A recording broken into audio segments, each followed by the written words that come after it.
Episode number 30 మామగారు.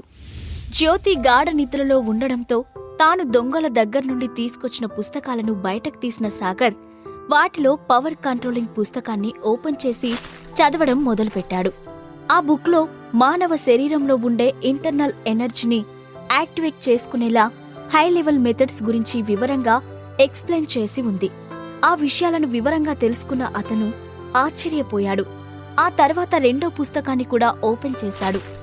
అందులో medicinal pills refine చేయడానికి అవసరమయ్యే కొన్ని న్యాచురల్ రీసోర్సెస్ గురించి వివరంగా ఎక్స్ప్లెయిన్ చేసి ఉంది. సాగర్ రాత్రంతా ఆ పుస్తకాలను చదవడంలోనే నిమగ్నమయ్యాడు. ఉదయాన్నే సూర్యుని లేలేత కిరణాలు గది కిటికీలో నుండి ముఖంపై పడుతుండగా నిద్రలేచింది జ్యోతి. సోఫాలో కూర్చుని పుస్తకం చదువుతున్న సాగర్ని చూడగానే ఆమె కంగారు పడుతూ ఒక్క ఉదుటన బెడ్ దిగి, "నువ్వింకా వెళ్లకుండా ఇక్కడెందుకున్నావ్?" అని అడిగింది. ఆమె అరుపుకి ఒక్కసారిగా ఉలిక్కిపడ్డ సాగర్ వెంటనే సర్దుకొని, "మేడం, ఇదేం బాలేదు. మీరు ఒక పోలీస్ ఆఫీసర్ అయ్యుండి ఇలా మాట మారిస్తే ఎలా?" అని అన్నాడు. "నేను మాట మార్చానా?" ఆశ్చర్యంగా అడిగింది జ్యోతి. "అవును, మీరే కదా రాత్రి నన్ను ఇక్కడే ఉండమని చెప్పారు. అందుకే నాకిష్టం లేకపోయినా బలవంతంగా ఉండాల్సి వచ్చింది. అంతేకాకుండా రాత్రంతా మీరు నీరసంగా ఉన్నారు. ఆ అవకాశాన్ని ఉపయోగించుకొని ఆ దొంగల గుంపు మళ్ళీ మీపై అటాక్ చేయొచ్చని ఆలోచించి నేను వెళ్లకుండా ఉండిపోయాను. నేనేమో మీకోసం ఆలోచిస్తే మీరేమో నన్ను అనుమానిస్తున్నారు" అంటూ తన చేతిలో ఉన్న పుస్తకాన్ని తన షర్ట్ జాకెట్లో పెట్టుకున్నాడు సాగర్. రాత్రి సాగర్ను తానే అక్కడ ఉండమని చెప్పిన విషయం తెలుసుకున్న జ్యోతి కొంచెం ఇబ్బంది పడుతూ, "సారీ, నేను మిమ్మల్ని చాలా ఇబ్బంది పెట్టినట్లున్నాను" అని అంది. "పర్వాలేదు, ఇంతకీ ఇప్పుడు మీకెలా ఉంది?" అని కండరాల సాఫ్ట్ పిల్ ఎఫెక్ట్ గురించి అడిగాడు సాగర్. "ఆ టాబ్లెట్ ఎఫెక్ట్ 24 అవర్స్ ఉంటుందని నేను మీకు ఆల్రెడీ చెప్పాను కదా. అలాగే నేను రాత్రి నిద్రపోతున్నప్పుడు ఆ టాబ్లెట్ ఎఫెక్ట్ తగ్గడం కోసం నా ఇంటర్నల్ పవర్ని కూడా ఉపయోగించాను. కాబట్టి పెద్దగా ప్రమాదమేమీ ఉండదు. అన్ఫార్చునేట్లీ నేను ప్రోఫౌండ్ ప్రాక్టీషనల్ 6th లెవెల్లోనే ఉన్నాను. అదే నేను ప్రోఫౌండ్ మాస్టర్ లెవెల్ దాటగలిగితే ఆ మజిల్స్ సాఫ్ట్ పిల్ ఎఫెక్ట్ను అరగంటలోనే వదిలించుకునేదాన్ని" అని నిరాశగా చెప్పింది జ్యోతి. "ఒక ప్రోఫౌండ్ మాస్టర్ పవర్ కేవలం ఒక పిల్ ఎఫెక్ట్ ను బ్రేక్ చేయడమేనా?" పెదవి విరుస్తూ అన్నాడు సాగర్. ఆ మాటకు జ్యోతి అతని వైపు కోపంగా చూసి, ఒక మార్షల్ ఆర్టిస్ట్ లెవెల్స్ దాటడం ఎంత కష్టమో అతనికి తెలియడం లేదు అనుకుంది. ఆమె 3 సంవత్సరాల నుంచి ప్రోఫౌండ్ ప్రాక్టీషనర్ 6th లెవెల్లోనే ఆగిపోయింది. అందుకే ఆమె ఆవేశపడుతూ, "నేను మీకు చెప్పినా అర్థం కాదులే కానీ మీరు ముందు ఇక్కడ్నుంచి వెళ్ళండి. నేను త్వరగా రెడీ అయి స్టేషన్కి వెళ్ళాలి" అని అంది. అయినా సాగర్ కదలకుండా అలాగే నుంచొని ఆమె వైపు చూసి చిన్నగా నవ్వాడు. "వెళ్ళమని చెప్పినా మీరు ఇంకా ఎందుకు కదలడం లేదు? పోలీసులకు ఫోన్ చేసి పోలీసులను పిలిపించనా?" అతన్ని బెదిరిస్తున్నట్లు నటిస్తూ అడిగింది జ్యోతి. "అవసరం లేదు జ్యోతి మేడం, నేను మీకు ఒకటి ఇవ్వాలనుకుంటున్నాను.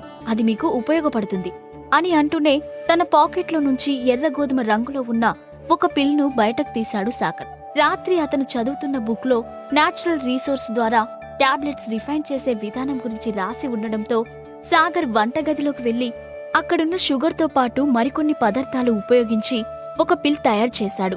ఆ బుక్లో రాసి ఉన్న దాని ప్రకారం ఆ పిల్ మానవ శరీరంలో ఉన్న మెరిడియన్స్ ను ఓపెన్ చేస్తుంది. ఆ పిల్ ఎక్కువ రోజులు వేసుకుంటూ ఉంటే మార్షల్ ఆర్ట్స్ ప్రాక్టీస్ చేసే వాళ్లకు అది చాలా ఉపయోగకరంగా ఉంటుందని బుక్లో రాసి ఉంది. సాగర్ ఇచ్చిన టాబ్లెట్ ని చూసి జ్యోతి ఆశ్చర్యపోతూ, "ఇదేం టాబ్లెట్? దీనివల్ల ఉపయోగమేంటి?" అని అడిగింది. "ఏమో, నాక్కూడా తెలీదు" అని భుజాలెగరేశాడు సాగర్. "మీకు తెలీదా? మరి తెలియకుండానే అది నాకు ఉపయోగపడుతుందని ఎలా చెప్తున్నారు?" అని అడిగింది జ్యోతి. "ఇప్పుడు ఈ టాబ్లెట్ మీరు వేసుకుంటారా లేదా? లేదంటే నా టాబ్లెట్ నాకిచ్చేయండి" అంటూ ఆమె చేతుల్లోని పిల్ను వెనక్కి లాక్కోవాలనుకున్నాడు సాగర్. కాని జ్యోతి వెంటనే ఆ టాబ్లెట్ ని గుప్పిట్లో పెట్టుకుని, "అంటే మీరింతకుముందు ఇలాంటి టాబ్లెట్స్ వేసుకున్నారా? అంటే నేను ఊహించింది నిజమేనా? మీ బాడీలో పవర్ పిల్లుందా?" అని అడిగింది. కాని సాగర్ ఆమె ప్రశ్నకు సమాధానం చెప్పకుండా, "మీరు టాబ్లెట్ వేసుకోకపోతే నాకిచ్చేయండి" అంటూ తన చేతిని ముందుకు చాచాడు. "నేను వేసుకోనని ఎవరు చెప్పారు?" అంటూ గుటుక్కున ఆ టాబ్లెట్ ను మింగేసింది జ్యోతి. ఆ తర్వాత దాదాపు 5 నిమిషాల పాటు ఇద్దరు సైలెంట్ గా నిల్చున్నారు. 5 నిమిషాలు గడిచాక సాగర్ ఆమె వైపు చూస్తూ, "మీకేదైనా రియాక్షన్ అనిపిస్తుందా?" అని అడిగాడు. ఆ ప్రశ్నకు జ్యోతి అనుమానంగా చూస్తూ, "ఏం రియాక్షన్ వస్తుంది? కొంపతీసి మీరిచ్చిన టాబ్లెట్ ఎక్స్పైర్ అయిందా?" అని అడిగింది. "ఏమో, నాకేం తెలుసు? ఆ టాబ్లెట్ నాకు ఎవరో ఇచ్చారు, నేను దాన్ని మీకిచ్చాను. అంతే, అంతకుమించి నాకు తెలీదు" అంటూ సరదాగా అబద్ధం చెప్పాడు సాగర్. ఆ మాటకు జ్యోతి ఆశ్చర్యపోతూ, అంటే అని ఏదో మాట్లాడుతూ ఉండగానే సాగర్ మొబైల్ రింగ్ అయింది. సాగర్ వెంటనే స్క్రీన్ వైపు చూసి అఖిల కాల్ చేస్తుంది అనుకుంటూ ఫోన్ లిఫ్ట్ చేశాడు. సాగర్ ఎక్కడున్నావు? ఎక్కడున్నా సరే త్వరగా గ్రాని విల్లాకి రా, అబ్రాడ్ నుంచి డాడీ వచ్చారు అని హడావుడిగా చెప్పింది అఖిల.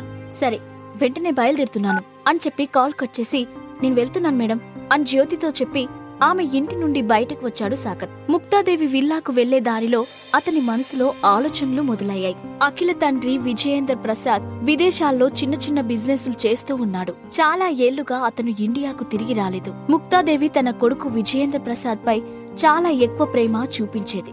కానీ విజయేంద్ర ప్రసాద్ అందర్నీ కాదని అఖిలను సాగర్కిచ్చి పెళ్లి చేసి అతను అబ్రాడ్ వెళ్లిపోయాడు. ఆ తర్వాత ముక్తాదేవి కూడా మెల్లమెల్లగా అతని గురించి ఎక్కువగా పట్టించుకోవడం మానేసింది. కాని ఇప్పుడు విజయేంద్ర ప్రసాద్ హఠాత్తుగా తిరిగి వచ్చాడు. ఎందుకో సాగర్కి అతను తిరిగి రావడానికి ఇది కరెక్ట్ టైం కాదనిపించింది. అరగంట గడిచేసరికి సాగర్ ముక్తా ఫ్యామిలీ విల్లాలో ఉన్నాడు. అతను రావడం దూరం నుంచే గమనించిన విజయేంద్ర ప్రసాద్ సంతోషంగా సాగర్ త్వరగా రా, నేను నీకోసమే వెయిట్ చేస్తున్నాను, ఎలా ఉన్నావ్ అంటూ ఆప్యాయంగా లేచి ఆహ్వానించాడు. హాయ్ అంకుల్, నేను బావున్నాను అని నవ్వుతూ అతని దగ్గరికి వెళ్లి కాళ్లకు నమస్కరించాడు సాగర్. నువ్విలా వెల్కమ్ చెప్పకూడదు సాగర్ అంటూ 2 చేతుల్ని చాచి అతన్ని హగ్ చేసుకున్నాడు విజయేంద్ర ప్రసాద్. వెంటనే సాగర్ను పైనుండి కింది వరకు చూస్తూ నిన్ను చూసి చాలా రోజులైంది, నీ బాడీ ఇంతకు ముందు కన్నా ఇప్పుడు చాలా స్ట్రాంగ్ గా తయారైందని అనిపిస్తుంది అని నవ్వుతూ అన్నాడు విజయేంద్ర ప్రసాద్. రోజూ తిని ఇంట్లో కూర్చుంటూ ఉంటే బలంగా తయారవ్వకుండా ఇంకేమవుతాడు వెటకారంగా అన్నాడు అక్కడే ఉన్న స్వరూప్. అది వినగానే ముక్తా ఫ్యామిలీ మెంబర్స్ అందరూ ఒక్కసారిగా పెద్దగా నవ్వారు. కాని ఆ నవ్వులు వినగానే విజయేంద్ర ప్రసాద్ ముఖంపై చిరునవ్వు మాయమైంది. అప్పుడు ముక్తాదేవి, అది సరేగాని విజయేంద్ర, నువ్వు ఇంత హఠాత్తుగా తిరిగొచ్చావంటే ఏదో కారణం ఉండే ఉంటుంది కదా, ఏంటది అని అడిగింది. అప్పుడు విజయేంద్ర ప్రసాద్ కుర్చీలో కూర్చొని సంతోషంగా తన తల్లి వైపు చూసి, అమ్మా నిజమే, నేనిప్పుడు తిరిగి రావడానికి ఒక కారణం ఉంది. మనకు ఒక బిజినెస్ ఆపర్చునిటీ వచ్చింది. మనం అందులో ఇన్వెస్ట్ చేస్తే తప్పకుండా లాభం ఉంటుంది. మన ఫ్యామిలీ ఎదగడానికి ఇది మంచి అవకాశం. సాగర్ వాళ్ళు మాట్లాడుకుంటూ ఉండగా వెనక్కి వెళ్లి అఖిల పక్కనే నిలబడ్డాడు. అలాగే విజయేంద్ర ప్రసాద్ పక్కన కూర్చున్న శైలజ బాడీ లాంగ్వేజ్ లో చాలా మార్పు వచ్చినట్లు అతను గమనించాడు. ఇప్పుడు తన భర్త పక్కన ఉండడంతో ఆమెలో ఇంకొంచెం గర్వం కనిపిస్తుంది. విజయేంద్ర ప్రసాద్ చెప్పిన మాటలు విని ముక్తా ఫ్యామిలీ మెంబర్స్ అంతా తమలో తాము గుసగుసలాడుకోవడం మొదలుపెట్టారు. అప్పుడు విజయేంద్ర ప్రసాద్ తన మొబైల్ తీసి అందులో ఉన్న డాక్యుమెంట్ ను ఓపెన్ చేసి ముక్తాదేవికి చూపిస్తూ, అమ్మా ఇది ఒకసారి చూడు, ఇది నాకు నా ఫ్రెండ్ కి మధ్య జరిగిన మనీ ట్రాన్స్ఫర్ రికార్డ్ అని అన్నాడు. ముక్తాదేవి ఆ ఫోన్ తీసుకొని ఒకసారి చూసి దానిని పక్కనే ఉన్న మిగతా ఫ్యామిలీ మెంబర్స్ కి పాస్ చేసింది. విజయేంద్ర ప్రసాద్ కొంత డబ్బును తన ఫ్రెండ్ చేసే బిజినెస్ లో పెట్టుబడిగా పెడితే 10 రోజుల తర్వాత అతను దానికి 3 రెట్లు లాభాన్ని ఇచ్చినట్లుగా ఆ రికార్డులో ఉంది. కానీ అంకుల్ ఇలాంటి వాటిని నమ్మకూడదు, ఇవన్నీ ఫేక్ బిజినెస్లు. ఫ్యామిలీలో అతనికి అల్లుడు వరుసయ్యే ఒక వ్యక్తి అన్నాడు. అవును, ఈ మధ్య కాలంలో ఇలాంటివి చాలా చూస్తున్నాం. మరొకరు కూడా అదే మాట చెప్పారు. వెంటనే ముక్తాదేవి వాళ్ళందర్నీ ఆపమన్నట్లుగా చిన్నగా దగ్గింది. వెంటనే వాళ్ళంతా ఇంకేం మాట్లాడకుండా సైలెంట్ అయ్యారు. అప్పుడు ఆమె విజయేంద్ర ప్రసాద్ వైపు చూసి, విజయేంద్ర, నేను నిన్ను నమ్మడం లేదని కాదు, కానీ ఇప్పుడు మన ఫ్యామిలీ బిజినెస్ పరిస్థితి కూడా ఏం బాగోలేదు. నేను నీకు ఎక్కువగా డబ్బు కూడా ఇవ్వలేను. వ్యాపారం అనేది లాంగ్ టర్మ్ కోఆపరేషన్ కాబట్టి మనం మీ ఫ్రెండ్ ను ఇంకొంతకాలం గమనిస్తే మంచిదని నా అభిప్రాయం అని అంది. అమ్మా, నా ఫ్రెండ్ ఓవర్సీస్ లో ఈ బిజినెస్ ను డెవలప్ చేస్తున్నాడు. ఇప్పుడు బాగా సంపాదించి కొత్త ఇండస్ట్రీస్ పై కూడా ఫోకస్ చేస్తున్నాడు. ప్రపంచంలో ఇలాంటి కంపెనీ ఇదొక్కటే ఉంది. మనం బిజినెస్ లో పెట్టే డబ్బుకి ఎలాంటి రిస్క్ ఉండదని నేను నీకు గ్యారంటీ ఇస్తున్నాను అని నమ్మకంగా చెప్పాడు విజయేంద్ర ప్రసాద్. ముక్తాదేవి ఏం మాట్లాడకుండా మౌనంగా ఉంది. అప్పుడు విజయేంద్ర ప్రసాద్ మళ్లీ మాట్లాడుతూ, ఇప్పుడు మనం ఆలోచిస్తూ టైం వేస్ట్ చేస్తే నా ఫ్రెండ్ వేరొకరితో కలిసి బిజినెస్ చేస్తాడు. అప్పుడు మనం మంచి అవకాశాన్ని పోగొట్టుకున్నట్లు అవుతుంది. ఆ తర్వాత మనం ఎంత బాధపడినా మళ్లీ మనకు అవకాశం రాదు అని కాన్ఫిడెంట్ గా చెప్పాడు. ఆ మాటలకు అందరూ సైలెంట్ గా ఉండిపోయారు. కానీ అప్పుడు సాగర్ ముందుకు వచ్చి, అంకుల్, మనం ఒకసారి మీ స్నేహితుడి గురించి అతని బ్యాక్గ్రౌండ్ గురించి చెక్ చేయడం మంచిదని నా అభిప్రాయం అని అన్నాడు. సాగర్, ఏం మాట్లాడుతున్నావు? మీ అంకుల్ మాట్లాడుతున్నప్పుడు మధ్యలో మాట్లాడటానికి ఎంత ధైర్యం? ముందు పెద్దవాళ్ళు మాట్లాడేటప్పుడు ఓపికతో వినడం నేర్చుకో అని వెంటనే మందలించింది శైలజ. తన భర్త మాట్లాడేటప్పుడు అతనికి వ్యతిరేకంగా సాగర్ మాట్లాడటం చూసి ఆమె తట్టుకోలేకపోయింది. కాని సాగర్ మాత్రం, అత్తయ్య, నేను నిజమే చెప్తున్నాను, అంకుల్ ఈ ఫ్యామిలీ మంచి కోసం ఈ ప్రపోజల్ తీసుకొచ్చారు. కానీ మనకు అసలు వాళ్ళు చేసే బిజినెస్ ఏంటో తెలియకపోతే ఎలా? అంకుల్ కోసం మనం పెట్టుబడి పెడితే ఒకవేళ రేపు ఆ డబ్బు మొత్తం పోగొట్టుకుంటే పరిస్థితి ఏంటి అని అన్నాడు. ఆ మాటకు శైలజ కోపంగా చూడడం మినహా సమాధానం చెప్పలేదు. అప్పుడు అఖిల అతన్ని వారిస్తూ, సరే ఇక మాట్లాడకుండా సైలెంట్ గా ఉండు. చాలా రోజుల తర్వాత డాడీ తిరిగి వచ్చాడు. ఇప్పుడు నీ మాటకి డాడీ కూడా నీపై కోపగించుకుంటే నీ పరిస్థితి ఏమవుతుందో ఆలోచించు అని గుసగుసగా చెప్పింది. ఆ మాటకు సాగర్ ఆమె వైపు నిరుత్సాహంగా చూసి, అంటే అంకుల్ చెప్పిన బిజినెస్ కరెక్ట్ గానే ఉందని నువ్వు కూడా నమ్ముతున్నావా అని అడిగాడు. నేను నమ్మడం లేదు, కానీ ఇప్పుడు మనం మాట్లాడకుండా ఉంటేనే మంచిది అని అంది అఖిల. నిజానికి అంతకు మించి సాగర్కి ఏం సమాధానం చెప్పాలో ఆమెకు కూడా తోచలేదు. సాగర్ మాటల్ని ముక్తాదేవి ఏమాత్రం పట్టించుకోలేదు. ఆమె ఏదో ఆలోచించినట్లుగా తన కొడుకు వైపు చూసి, విజయేంద్ర, మనం ముందు తక్కువ డబ్బును ఇన్వెస్ట్ చేసి చూద్దాం అని అంది. అమ్మా, నువ్వేం మాట్లాడుతున్నావు? మనం ఈ స్టేట్లోనే టాప్ బిజినెస్ ఫ్యామిలీస్ లో ఒకరిగా ఉన్నాం. అలాంటి మనం తక్కువ డబ్బు ఇన్వెస్ట్ చేస్తే నా ఫ్రెండ్ ఏమనుకుంటాడు? మా ఇద్దరి మధ్య ఉన్న ఫ్రెండ్షిప్ కారణంగానే అతను బిజినెస్ చేయడానికి ఇంపార్టెన్స్ ఇచ్చాడు. అలాంటప్పుడు మనం కొంచెం కూడా అతన్ని నమ్మకపోతే ఎలా అని విజయేంద్ర ప్రసాద్ మొండిగా అన్నాడు. అతని మాటలు విన్న ముక్తాదేవి 5 నిమిషాలు ఆలోచించి, అంటే ఇప్పుడు మనం ఎంత పెట్టుబడి పెట్టాలని నువ్వనుకుంటున్నావు అని అడిగింది. మనం ఒకేసారి ఎక్కువ మొత్తంలో పెట్టుబడి పెట్టాలమ్మా. అప్పుడే మనకు ప్రాఫిట్స్ కూడా త్వరగా వస్తాయి.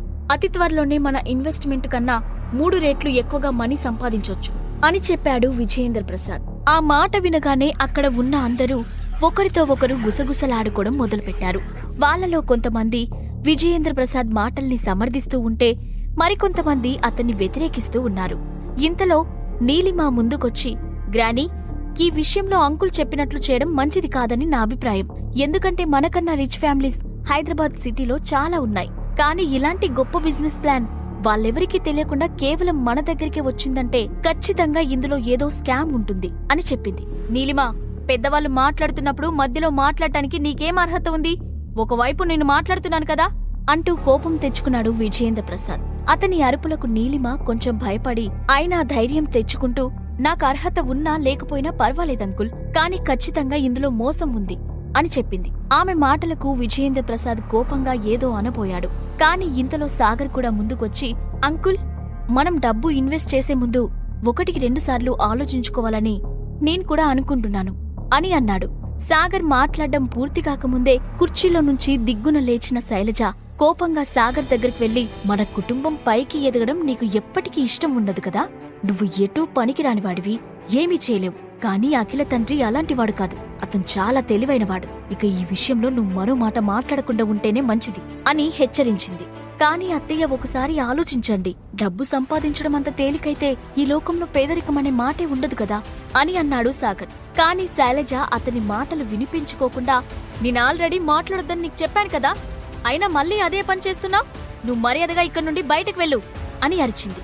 విజయేంద్ర ప్రసాద్ తెచ్చిన బిజినెస్ ప్రపోజల్ ముక్తాదేవి ఫ్యామిలీలో ఎలాంటి తుఫాన్ సృష్టించబోతుంది? జ్యోతి చెప్పిన సీక్రెట్ కింగ్డమ్ కి సాగర్ కి సంబంధం ఉందా? ఈ ప్రశ్నలకు సమాధానాలు తెలుసుకోవాలంటే నెక్స్ట్ ఎపిసోడ్ వినాల్సిందే.